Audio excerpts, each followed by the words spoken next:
10واں پارہ الحمدللہ سماعت کیا۔ اللہ رب العالمین احکم الحاکمین قبول و منظور فرمائے۔ سورہ انفال کا بقیہ حصہ اور سورہ توبہ کا ابتدائی حصہ۔ سورہ انفال کے بقیہ حصہ میں 3 بڑے اہم مضمون آج ہم نے سماعت کیے، اور اس میں سب سے بڑا موضوع تھا غزوہ بدر کے موقع پر شیطان کا مومنین کے سامنے کفار کو ابھارنا، ان کو دشمنی کے اندر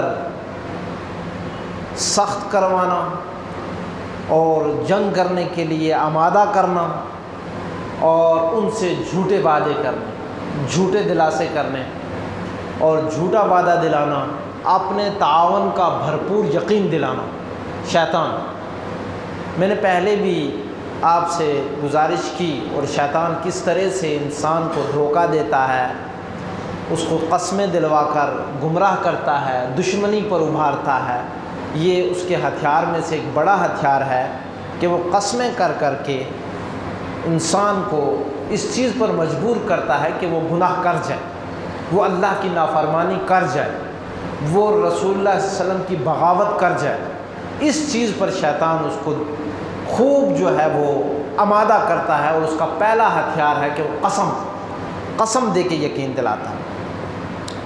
اور سراقہ ابن مالک بعد میں مسلمان ہوئے، یعنی کہ یہ اس دور میں مسلمان ہوئے کہ جب عمر رضی اللہ تعالیٰ عنہ کا دور خلافہ تھا۔ بات سمجھ آ گئی؟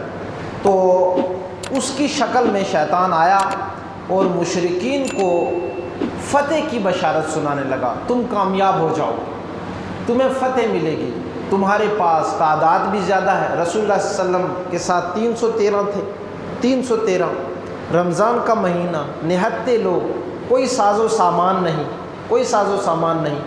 غزوہ بدر کو تاریخی طور پر میں آپ کو اس طرح سے سمجھاؤں کہ رسول اللہ صلی اللہ علیہ وسلم اس وقت سفیان مسلمان نہیں ہوئے تھے، ان کا جو قافلہ شام سے آ رہا تھا اس کو پانے کے لیے آپ صلی اللہ علیہ وسلم صحابہ کے ساتھ نکلے تھے۔ کوئی جنگ کا ارادہ نہیں تھا، کوئی مڑبھیڑ کا ارادہ نہیں تھا۔ سفیان نے کیا کیا کہ جاسوس کے ذریعے یہ پتہ چلایا کہ ہمارا پیچھا ہو رہا ہے، اس نے راستہ بدل لیا، یمن کا رخ کیا اور رخ کر کے مکہ چلا گیا۔ اب مکہ والے لوگوں کو یہ پتہ ہوا کہ ہمارا گھیراؤ ہوا ہے، وہ وہاں بدر کے مقام پر پہنچ گئے، اور رسول اللہ صلی اللہ علیہ وسلم بھی اپنی فوج کے ساتھ، اپنے صحابہ کے ساتھ وہاں پہنچ گئے۔ اب وہاں سے واپس آ جانا تھا ابو سفیان، تو وہاں سے واپس آ جانا تھا، لیکن ہوا یہ کہ وہاں پر ابو جہل نے اور یہ شیطان جو فزیکلی شیطان تھا لیکن انسانی شکل میں ان کی صفوں میں آ کر اس طرح سے مخاطب ہوا، وَإِذْ زَيَّنَ لَهُمُ الشَّيْطَانُ أَعْمَالَهُمْ وَقَالَ لَا غَالِبَ لَكُمُ الْيَوْمَ مِنَ النَّاسِ وَإِنِّي جَارٌ لَكُمْ۔ آج تو تم فتح پا کر رہو گے، اور میں تمہارا سپورٹر ہوں، تم آج فتح پاؤ گے، لہٰذا یہاں سے پیچھے نہیں جانا ہے۔ اب وہاں پر انہوں نے شراب و کباب کو عام کیا، اور انہوں نے گانا اور ناچنے کے ماحول کو پیدا کیا، لوگوں کو وہیں پہ اکٹھا کر لیا اور کہا کہ نہیں، ہم تو جنگ لڑیں گے۔ ابو سفیان جب مکہ پہنچا تو لوگوں نے بہت آر دلائی، تم تو خاندان کے بڑے کہلوائے جاتے ہو، اور تم جو ہے بھاگ کر چلے آئے، تم تو بزدل نکلے۔ تو اس نے یہ بات کہی، وہ بڑا زیرک اور بہت ہوشیار، وقت کا بہت ہی ذہین انسان تھا۔ جب مسلمان ہوئے تو یہ بات بھی مورخوں نے نقل کیا ہے کہ ان سے یہ کہا گیا کہ بھائی آپ کی بیٹی پہلے مسلمان ہو گئے، سبحان اللہ، آپ اتنے پیچھے کیوں رہے؟ وقت کے اتنے ذہین آدمی تھے، وقت کے اتنے فتین آدمی تھے۔ باہر کیا، جب اللہ تعالیٰ کو ہدایت دینی ہوتی ہے تبھی جو ہے اس کو ہدایت مل سکتی ہے، اس سے پہلے تو نہیں مل سکتی۔ اچھا، تو اس نے یہ کہا کہ میری بہادری اور میری چالاکی جو ہے وہ میری اونٹوں کی پشت پر ہے، یعنی میں اپنا سامان لے کر محفوظ طرح سے آ گیا اور اس کو میں نے ضائع نہیں ہونے دیا۔ اس طرح سے میرے بھائیوں شیطان نے ان کو ورغلایا اور دشمنوں کو نبی صلی اللہ علیہ وسلم کے مقابل میں لا کر کھڑا کیا۔ اس وقت رب تعالیٰ احکم الحاکمین نے اس طرح سے مسلمانوں کی مدد کی، اور جب دونوں لشکر آمنے سامنے ہوئے اور آمنے سامنے جب یہ لگا کہ شیطان کو یہ دکھنے لگا کہ رسول اللہ صلی اللہ علیہ وسلم کی جو مدد کرنے کے لیے تو فرشتے نازل ہو گئے، فرشتے نازل ہو گئے۔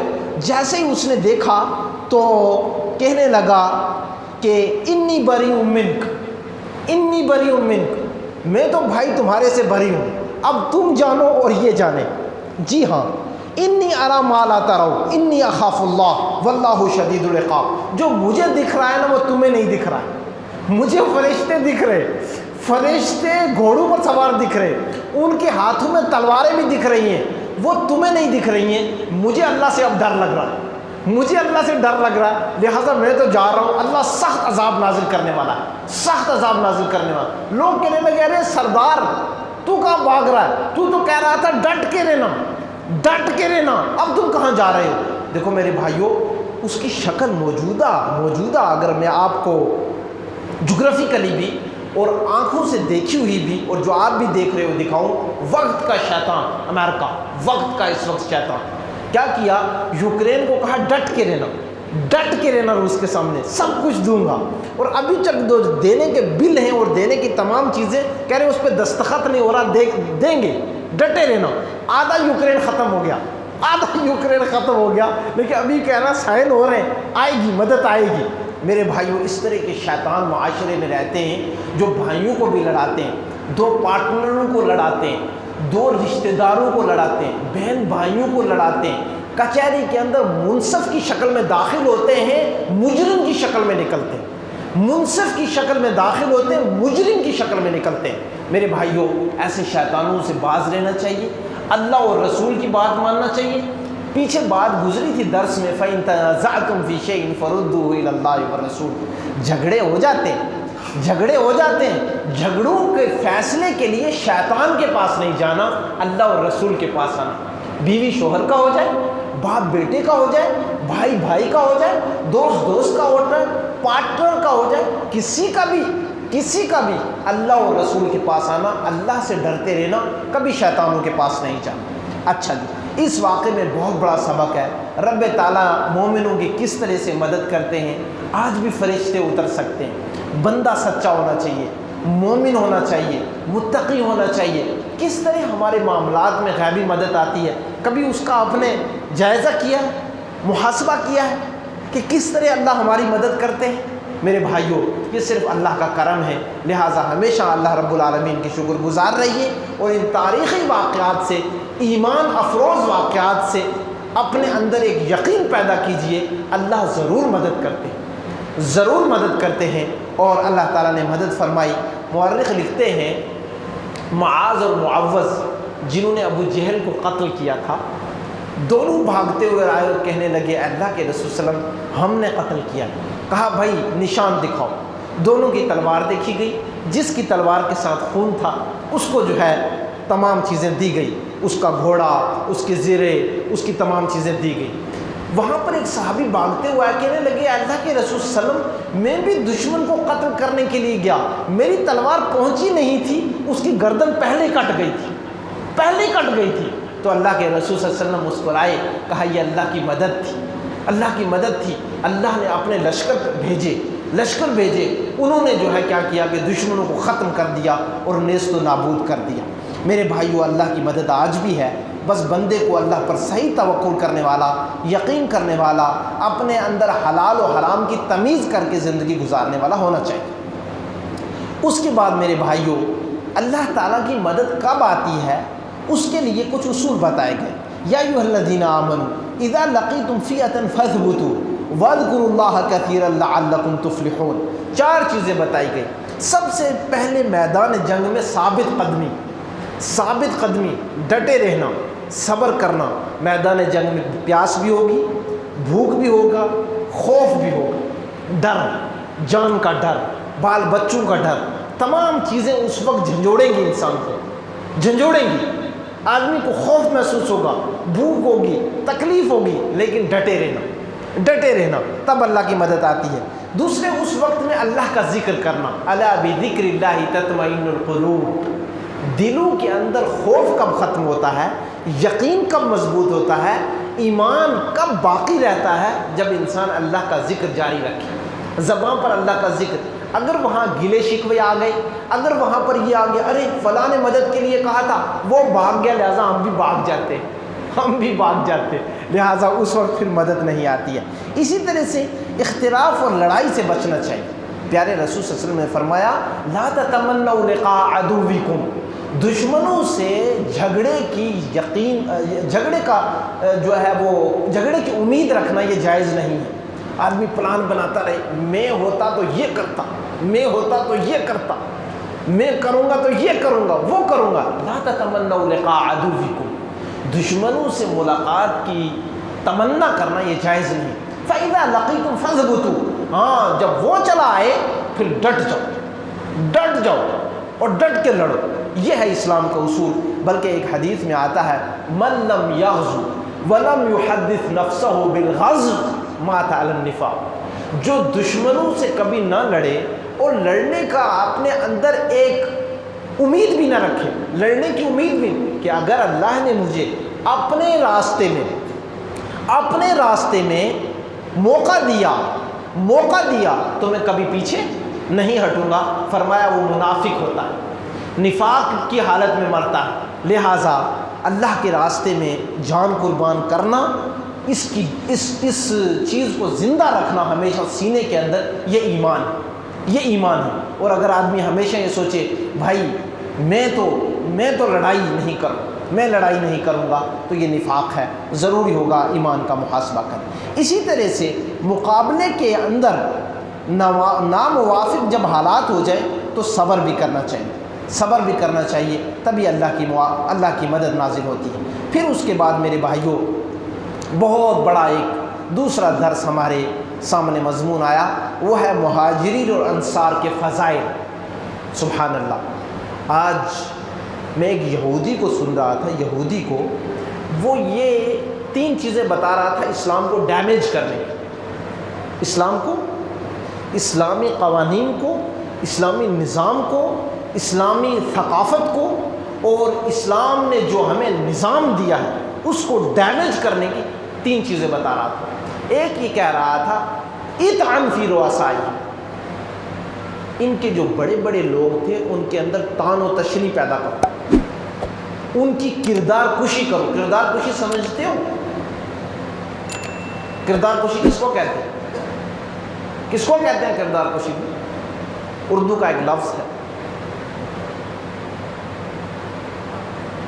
کسی بھی شخص کو آپ اگر اس طرح دیکھنے لگ جائیں کہ یہ لالچی بھی تھا، یہ ظلم بھی کرتا تھا، یہ خیانت بھی کرتا تھا، یہ اپنے خاندان کے لیے لڑتا تھا، دین کے لیے نہیں لڑتا تھا، کردار کشی، اطعن فی رؤسائی، وہ کہتا ہے کہ ان کو ڈیمیج کرنے کا یہی طریقہ جو ان کے اسلاف تھے، رسول اللہ صلی اللہ علیہ وسلم اور ان کے متبعین یعنی صحابہ جو ان کے آئیڈیل ہیں، اللہ نے بھی ان کو آئیڈیل ماننے کے لیے کہا ہے فَإِنْ آمَنُوا بِمِثْلِ مَا آمَنْتُمْ بِهِ فَقَدِ اهْتَدَوْا، ان جیسا ایمان لانا، ان جیسی اطاعت کرنا، ان جیسی توحید لانا، ان جیسا یقین پیدا کرنا، ان جیسے عمل پیدا کرنا، وہ کہتا ہے کہ ان کے اندر شکوک و شبہات پیدا کرو۔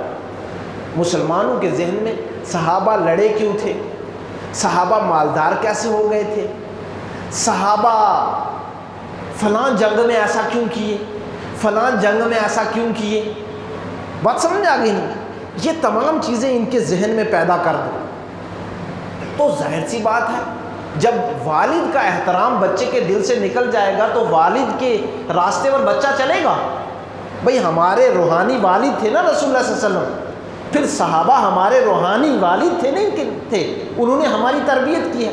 جب انہی کے تعلق سے آپ کے ذہن میں شکوک و شبہات اور نفرت بیٹھ جائے گی تو آپ تو ختم ہو جائیں گے، آپ تو پھر جو آج کل چڈی بنڈی کے اندر رہتے ہیں ان کو اپنا آئیڈیل مانیں گے، ان کو قائد مانیں گے، ان کی بات کو تسلیم کریں گے، اللہ رسول کی بات کو تسلیم نہیں کریں گے۔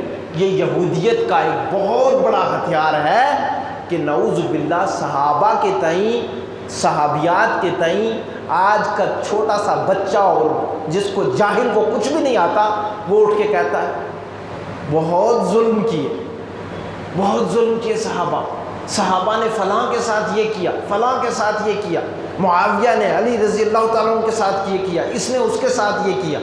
سبحان اللہ میرے بھائیوں، جو شخص بھی اس طرح کے عقیدے رکھتا ہے وہ نفاق میں آتا ہے اور ایمان اس کی زندگی سے نکل جاتا ہے۔ یہ میں نے بات کیوں کہی؟ میں نے کہا مہاجرین اور انصار کے بہت سارے فضائل ہیں۔ رب تعالیٰ نے فرمایا والذین آمنوا وہاجروا وجاہدوا فی سبیل اللہ والذین آووا ونصروا اولئک هم المؤمنون حقا۔ رب تعالیٰ نے فرمایا جو لوگ ایمان لائے اور ہجرت کی، اللہ کے راستے میں جہاد کیا، یہ ایک زمرہ تھا۔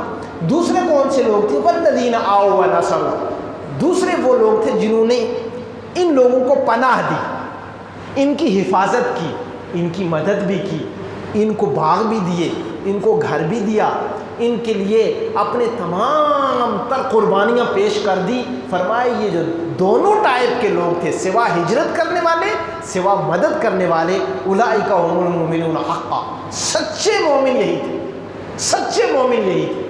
سبحان اللہ، جن کے ایمان کی ضمانت کون دے رہا ہے؟ اللہ پاک دے رہا ہے۔ ان کو جنت کی ضمانت کون دے رہا ہے؟ اللہ تعالیٰ دے رہا ہے۔ ان سے اللہ راضی ہو گیا، رضی اللہ عنہم ورضوا عن ذلک لمن خشی ربہ، اللہ ان سے راضی ہوا، وہ اللہ سے راضی ہو گئے، اور اس لیے کہ یہ اللہ سے بہت ڈرنے والے تھے، بہت ڈرنے والے تھے۔ یہ تمام بشارتیں اسی قرون مفضلہ کی ہیں۔ نبی علیہ السلام نے فرمایا خیر قرون قرنی، سب سے بہتر صدی میری ہے، میرے لوگ ہیں، میرے صحابہ ہیں۔ اور نبی علیہ السلام نے فرمایا ان سے محبت کرنا ایمان ہے، ان سے بغض کرنا نفاق ہے۔ ان سے محبت کرنا جنت ہے، اور ان سے نفرت کرنا، ان کے تعلق سے برا سوچنا، نعوذ باللہ یہ نفاق ہے۔ اور فرمایا اللہ اللہ فی اصحابی، جو لوگ میرے صحابہ کو برا بلا کہیں گے وہ منافق ہوں گے، اور سب سے پیارے تو میرے صحابہ ہیں۔ میرے بھائیوں، ان کے واقعات کو پڑھنا، صحابیات مبشرات کو پڑھنا، ماؤں بہنوں کو چاہیے، بیٹیوں کو چاہیے کہ وہ صحابیات مبشرات کو پڑھیں اور اپنی زندگی اس طرح گزاریں۔ دیکھیں وہ مائیں کیسی تھیں، دیکھیں وہ بیٹیاں کیسی تھیں، دیکھیں جب وہ بیویاں بنی تو کیسی تھیں، دیکھیں وہ جب مائیں بنے تو کیسی تھیں، اور دیکھیں کہ جب وہ مدرسہ بنی، اور جب وہ فقیہہ بنی، جب وہ مفسرہ بنی، اور جب وہ عالمہ بنی تو ان کا کردار معاشرے کے اندر کیا تھا۔ اسی طرح جوانوں کو بھی صحابہ کو پڑھنا چاہیے، دیکھنا چاہیے جب وہ سپہ سالار تھے تو کیسے تھے، کمانڈر تھے تو کیسے تھے، بیٹے تھے تو کیسے تھے، باپ بنے تو کیسے تھے، شوہر بنے تو کیسے تھے۔ وہ اپنی زندگی کے اندر اسی طرح چلیے جس طرح صحابہ کی زندگی تھی، اور اس سے سبق حاصل کیجیے۔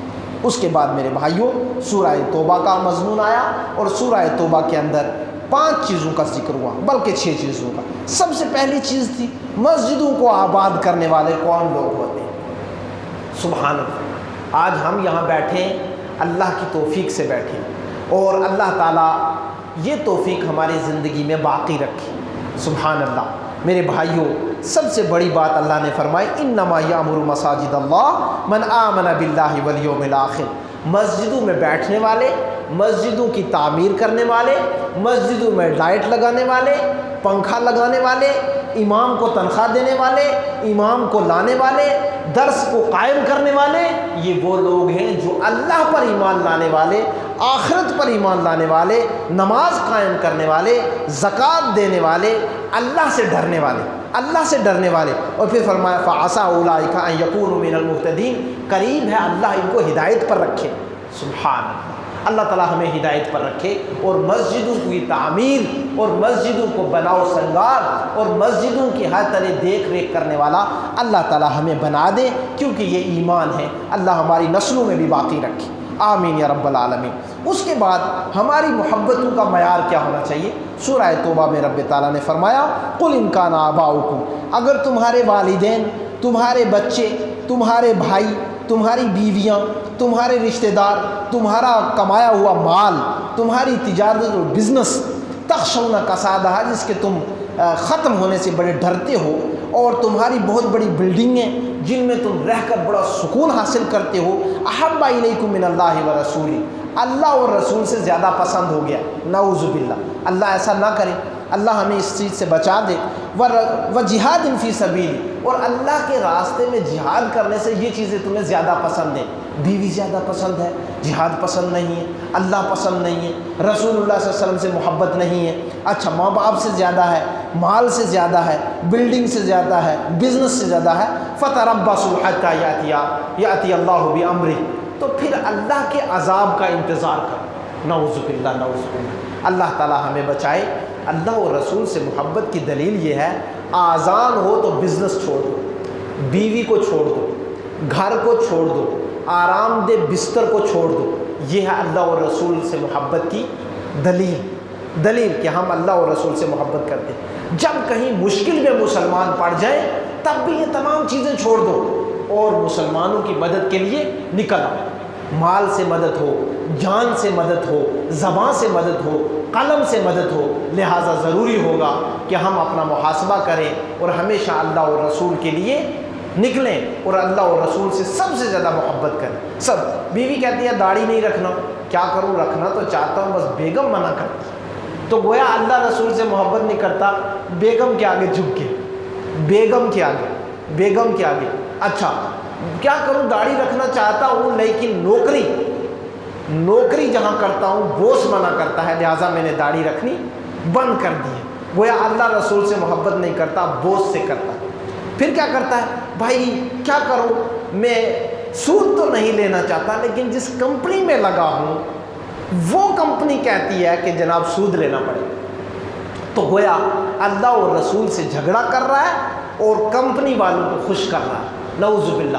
میرے بھائیو، یہ زندگی کے اندر اس طرح کے امتحانات آتے ہیں، لہٰذا ضروری ہے اس وقت اپنے ایمان کو مضبوط کریں اور بھوک کو برداشت کریں، پیاس کو برداشت کریں، گھاٹے اور نقصان کو برداشت کریں۔ جو آپ کو گھاٹا لگتا ہے اصل میں وہ تو فائدے کا سودا ہے، اللہ اور رسول کو راضی کر لینا یہ سب سے بڑا سودا ہے۔ ایسا ہوا عبد الرحمن بن عوف رضی اللہ تعالی عنہ جب جو ہے مدینہ پہنچے، بڑے تاجر، وقت کے بڑے بزنس مین مدینہ پہنچے تو رسول اللہ صلی اللہ علیہ وسلم نے دیکھا کپڑے پھٹے ہوئے، پاس میں کچھ نہیں ہے بندے کے، اور رسول اللہ صلی اللہ علیہ وسلم کے سامنے آئے، کہا عبد الرحمن کیا لائے؟ کہا اللہ کے رسول صلی اللہ علیہ وسلم سب کچھ چھین لیا مکہ والوں نے، بیوی چھین لی، بچہ چھین لیا، اونٹ چھین لیا، بزنس پیسہ سب کچھ چھین لیا۔ کہا رابح بیع ابو عبد الرحمن، سب سے بڑا فائدے کا سودا کر کیا ہے کہ اللہ اور رسول کو راضی کر لیا۔ سبحان اللہ۔ کبھی کبھی بریلویت جب چھوڑنی پڑتی ہے، یہ قبر پرستی جب چھوڑنی پڑتی ہے، اور جس نے چھوڑا ہے اس سے جا کر پوچھو کتنا سامنا کرنا پڑتا، کتنی پٹائیاں کھانی پڑتی، کتنا برا بھلا، کس طرح سے بچوں اور گھر والوں کو ذلیل کیا جاتا ہے، بچیوں کے رشتے منقطع ہو جاتے ہیں، ہاں لوگ کہتے ہیں ہم طلاق دے دیں گے، کچھ کے رشتے ہوئے ختم ہو جاتے ہیں، سب کچھ قربان ہو کر لانا پڑتا ہے۔ میرے بھائیوں، یہی اللہ رسول سے محبت ہے، یہی اللہ رسول سے محبت ہے۔ پھر میرے بھائیوں، اللہ تعالیٰ نے تیسرا بڑا مضمون یہ بتایا کہ علماء کو کبھی رب نہ بنائے، علماء کو علماء ہی مانے، امام ابو حنیفہ کو امام ابو حنیفہ مانے، ان کو اللہ نہ مانے، رسول نہ مانے، صرف امام ابو حنیفہ مانے۔ تقلید اتنی کر لی، اللہ کو بھی ناراض کر لیا، رسول اللہ صلی اللہ علیہ وسلم کو بھی ناراض کر لیا۔ اللہ تعالیٰ فرماتے علماء کو رب نہ بنائے، شیخ عبد القادر جیلانی، فلاں معین الدین چشتی، فلاں یہ صاحب اور فلاں یہ صاحب علماء ہیں، خدمت کی ہوگی، نیک بھی ہوں گے، لیکن وہ اللہ نہیں، رب نہیں، نعوذ باللہ، اللہ کے دین کے اندر ان کو مداخلت کی اجازت نہیں ہے۔ اتخذوا احبارهم ورهبانهم اربابا من دون اللہ، رب تعالیٰ نے عیسیٰ علیہ السلام کے ماننے والوں کی ایک برائی بیان کی، ان کی قباحت اور شناعت بیان کی کہ وہ اپنے مولویوں کو رب بنا لیتے تھے۔ ایک صحابی آئے، کہا اللہ کے رسول صلی اللہ علیہ وسلم ہم تو رب نہیں مانتے، وہ نئے مسلمان رب تو نہیں مانتے۔ کہا ایک بات بتاؤ، جو چیز وہ حرام بناتے ہیں، حرام ٹھہراتے ہیں، اللہ نے حرام نہیں بتائی، تم حرام مانتے ہو؟ کہا جی ہاں یہ تو کرتے ہیں۔ کہا ایک چیز اللہ نے حلال کی ہے، وہ مولوی حرام بتاتے ہیں، مولوی حرام بتاتے ہیں، تم اس کو حرام مان لیتے ہو؟ کہا مان لیتے۔ کہا یہی ہے رب بنانا، یہی ہے رب بنانا۔ تعویذ باندھ لیا، یہ کر لیا، وہ کر لیا، کس نے بتایا؟ مولوی نے بتایا۔ بھائی رسول صلی اللہ علیہ وسلم انہوں نے تو نہیں بتایا، تو گویا یہی ہے اس کو کیا بنانا؟ رب بنانا۔ تو اس طرح سے میرے بھائیوں اسلام نے منع کیا ہے اور فرمایا ہے کہ یہ شرک ہے، لا الہ الا ہوا سبحانہ عما یشرکون۔ اس کے بعد میرے بھائیوں آخری مضمون جو آ رہا ہے وہ یہ آ رہا ہے کہ باطل طریقے سے مال کھانے والے علماء اور عباد اور زہاد جو اپنے آپ کو کہتے ہیں ان سے دور رہنے کے لیے کہا گیا ہے۔ باطل طرح سے اپنے آپ کو عالم کہتے ہیں، عالم کہتے ہیں، اور کیا کرتے ہیں؟ صرف اس لیے لوگوں کے سامنے اپنے آپ کو اس طرح کا پیش کرتے ہیں تاکہ ان کا مال کھایا جائے۔ بات سمجھ میں آگے نہیں؟ بہت اپنے آپ کو نیکوکار بن کے دکھاتے ہیں۔ کیوں دکھاتے ہیں؟ کہ ان کا مال کھایا جائے۔ اور یہ وہ لوگ ہوتے ہیں کہ جو رب تعالیٰ نے فرمایا کہ یہ باطل طرح سے مال کھانے والے ہیں، یا ایھا الذین آمنوا ان کثیر من الاحبار، بہت سارے ایسے ہوتے ہیں مولوی، بہت سارے رہبان ایسے ہوتے ہیں، لیأکلون اموال الناس بالباطل، لوگوں کا مال باطل طرح سے کھاتے۔ کتنے کا تعویذ چاہیے؟ کتنے کا تعویذ چاہیے؟ کیسا تعویذ چاہیے؟ وَيَصُدُّونَ عَن سَبِيلِ اللَّهِ، کبھی ان لوگوں کو جو تعویذ دیتے ہیں ان کو یہ کہتے ہوئے سنا ہے کہ عورتوں کو قبرستان پہ نہیں جانا چاہیے، حرام ہے۔ کبھی یہ کہتے ہوئے سنا 5 وقت کی نماز پڑھنا، تعویذ دے رہا ہوں کہ 5 وقت نماز پڑھنا۔ وَيَصُدُّونَ عَن سَبِيلِ اللَّهِ، فرمایا یہ جو بیٹھے ہوتے مجاور، ایمان کو خریدنے والے، عزتوں کو تعطار کرنے والے، یہ اللہ کے راستے سے روک رہے ہوتے ہیں۔ آپ دیکھو جا کر پریکٹس کرو۔ اگر وہ نماز کے لیے کہہ رہے ہوں، زکوٰۃ کے لیے کہہ رہا ہوں، عورتوں کو باہر آنے سے منع کر رہے ہوں، تو یہ لوگ واقعتاً سچے مولوی ہیں۔ لیکن اگر وہ کہیں نہیں کل بھی آنا، پرسوں بھی آنا، پھر یہ تعویذ کے بعد ایک اور تعویذ، پھر اگلے جمعرات کو آنا، بات سمجھ میں آ گئی؟ ہاں، پھر 11ویں کو آنا، پھر 40ویں کو آنا، پھر 23ویں کو آنا، پھر کالا مرغا لانا، پھر لال قسم کا کچھ لے کر آنا، نعوذ باللہ۔ ہاں، یہ سارے کے سارے رب تعالیٰ نے فرمایا حرام طرح سے مال کھانے والے ہیں، یہ مولوی نہیں، یہ مولوی نہیں ہے۔ ہاں دیکھا کہ اس طرح اللہ سمجھا رہے، پھر بھی نہیں سمجھ میں آئے تو ہم کیا کریں گے؟ میرے بھائیوں، رسول اللہ صلی اللہ علیہ وسلم کو منافقین کی نماز پڑھنے سے منع کیا گیا ہے۔ کافروں کی منافقین کی اور مشرکین کی نماز پڑھنے سے منع کیا گیا ہے۔ اگر کوئی منافق مر جاتا ہے یا مشرک مر جاتا ہے، اللہ کے رسول صلی اللہ علیہ وسلم کو منع کیا جا رہا ہے، وَلَا تُصَلِّ عَلَىٰ أَحَدٍ مِّنْهُمْ مَاتَ أَبَدًا وَلَا تَقُمْ عَلَىٰ قَبْرِهِ إِنَّهُمْ كَفَرُوا بِاللَّهِ وَرَسُولِهِ وَمَاتُوا وَهُمْ فَاسِقُونَ۔ کسی بھی مشرک کے لیے استغفار جائز نہیں، اور کسی بھی منافق کی جو ہے آپ نماز نہیں پڑھیں گے۔ سبحان اللہ، بہت بڑا درس ہے۔ میں آپ کو ایک چھوٹا سا واقعہ بتاؤں اور بات ختم کروں۔ میں معافی چاہوں گا، کل مجھے وقت کا پتہ ہی نہیں چلا۔ اچھا جی، ہوا ایسا، میں پنجاب گیا دعوت تبلیغ کے سلسلے، میرے ساتھ ایک ٹیم تھی، وہاں پر ہم گئے تو پنجابی بہت سیدھے سیدھے لوگ ہوتے، سیدھے سیدھے۔ تو ایک جوان ہماری مجلس میں بیٹھا رہا، بہت دیر بیٹھا رہا، کوئی بات نہیں، چپ رہا۔ پھر آخر میں پنجابی میں کہنے لگا کہ مجھے بھی ایک سوال پوچھنا ہے۔ میں پنجابی بھی بولتا ہوں، بہت اچھی بات ہے۔ تو میں نے کہا اس کو پوچھیا، تو انہوں نے کہا کہ پنجابی میں وہ کہنے لگا کہ شیخ صاحب ساڈی ماں جڑے بتیاں جلاندے سی، میں او دے واسطے کدی دعا نہیں کردا، کیونکہ اگر دعا کریے تو رب دی گستاخی ہے، او دے نال پنگا کیوں لئیے، چاہو گا تو بخش دیوں گا۔ کہ میری ماں بتیاں جلاتی تھی، بتیاں، دیکھا نا آپ، جیسے مندروں میں بتیاں جلتی ہیں، ایسے قبروں میں بھی لوگ جا کے بتیاں چڑھاتے ہیں اور وہاں سے کچھ امیدیں رکھتے ہیں نفع نقصان کی۔ بات سمجھ آ گئی نہیں؟ جو اللہ کا حق ہے وہ کس کو دے رہے ہیں؟ شرک، قبر والے کو۔ وہاں سے کچھ امید رکھتے ہیں کہ ہمیں کچھ فائدہ ملے گا، اور اس سے ڈرتے بھی ہیں کہ نقصان نہ ہو جائے۔ یہ حق کس کا ہے؟ صرف اللہ کا، صرف اللہ کا۔ کیونکہ ابراہیم علیہ السلام جو توحید کے امام ہیں، انہوں نے کیا کہا تھا کہ میں نفع نقصان کا مالک اللہ کو مانتا ہوں، اللہ کو مانتا ہوں، اس کے بغیر کسی کو نہیں مانتا۔ تو وہ کہنے لگا کہ شیخ میں اپنی ماں کے لیے دعا نہیں کرتا، کیونکہ اللہ نے منع کر دیا، اللہ نے منع کر دیا ہے۔ ما کان استغفار ابراہیم علی ابیہ الا موعدۃ وعدہا ایاہ، ابراہیم علیہ السلام نے بھی جو اپنے باپ سے یہ کہا تھا میں بخشش کی دعا کروں گا، کچھ ٹائم تھا، پھر اللہ نے ان کو بھی منع کر دیا تھا، پھر رسول اللہ صلی اللہ علیہ وسلم کو بھی منع کر دیا، مشرک کے لیے دعا نہیں، مشرک کی مغفرت نہیں۔ نبی علیہ السلام نے فرمایا، ایک مرتبہ جب نبی علیہ السلام اپنی ماں کی قبر کی زیارت کے لیے گئے اور وہاں رو گئے تو صحابی نے کہا یہ جو دفن ہے کتنی خوش نصیب ہے جس کے لیے آپ رو رہے، کتنی خوش نصیب ہوگی۔ نبی علیہ السلام نے فرمایا میرے صحابی ایسا معاملہ نہیں ہے، یہ میری ماں ہے، اللہ سے میں نے یہ دعا کی، اجازت طلب کی کہ میں اس کی بخشش کے لیے دعا کروں، اللہ نے مجھے منع کر دیا، اور پھر میں نے اللہ سے یہ دعا کی اور اجازت طلب کی میں زیارت کو تو چلا جاؤں، دیکھ تو آؤں ماں کی قبر، اس مٹی کو تو دیکھو، اس کی اجازت دے دی گئی، لیکن بخشش کے لیے مجھے منع کر دیا گیا۔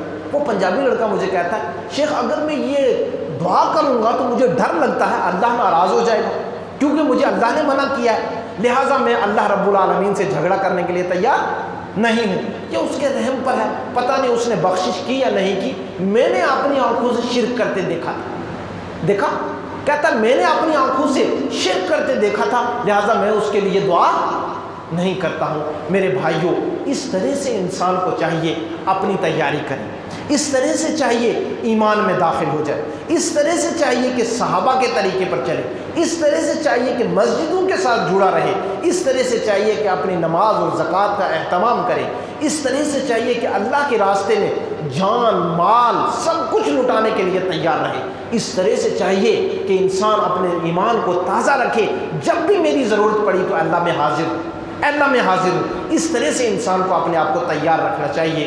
دعا گو اللہ مالک الملک سے اللہ کہنے والے سننے والے پوری امت مسلمہ، ہمارے بیوی بچے اور رب تعالیٰ جو بھی دور اور نزدیک کے ہیں، اللہ ہدایت کی دولت سے نوازے، عافیت میں رکھے، اور رب تعالیٰ ہر پریشانی سے ہماری حفاظت فرمائے، اسلام اور مسلمانوں کو اللہ عروج عطا فرمائے، اور رب تعالیٰ ہمیں رسوائیوں سے محفوظ رکھے، اسلام اور مسلمانوں کا غلبہ ہو، کفر اور شرک کو اللہ تعالیٰ اور بدعات کو ذلیل و رسوا کر دے۔ مولا کریم جہاں بھی مسلمان پریشان حال ہیں سب کی پریشانیوں کو دور فرما، غزہ کے مسلمانوں پر مدد نازل فرما، ان کی بھوک اور پیاس میں معاونت فرما، جو ان کے اوپر سازش کر رہے ہیں، ظلم ڈھا رہے ہیں، اللہ ان کو پکڑ لے، نیست و نابود کر دے، ان کو نیچے اور اوپر سے عذاب نازل فرما دے، اللہ تعالیٰ ہماری دعائیں ان کے حق میں قبول فرما لے۔ مولا کریم جو ہماری نیک خواہشات ہیں، جو ضروریات ہیں، ان کو خانہ غیب سے پوری فرما، جس طرح تو اپنے نیک بندوں کی ضرورت پوری کیا کرتا ہے اور خانہ غیب سے کرتا ہے، تیرے وہاب ہونے کا وسیلہ دے کر دعا کرتے ہیں کہ الہ العالمین تو ہمارے تمام نیک حاجات کو پوری فرما، تو ہی وہاب ہے۔